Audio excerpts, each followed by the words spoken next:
Diekeun nya bre. Kunci ka diekeun. Heh. Kunci burakeun kunci. Baru-baru ini viral video seekor monyet yang mengambil kunci milik warga.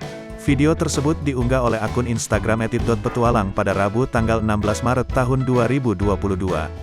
Terlihat dalam video, warga tersebut sedang meminta monyet untuk mengembalikan kunci miliknya dengan menggunakan bahasa Sunda.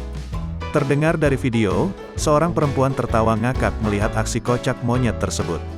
Tak diketahui monyet yang berada di atas genteng warga ini monyet liar atau peliharaan. Dalam deskripsi video tertulis, kabarnya sampai sekarang negosiasi masih berjalan alot. Video ini pun banyak mengundang reaksi para warganet. Sejak tayang video ini sudah ditonton sebanyak 23.000 tayangan, dan 1,1 ribu like.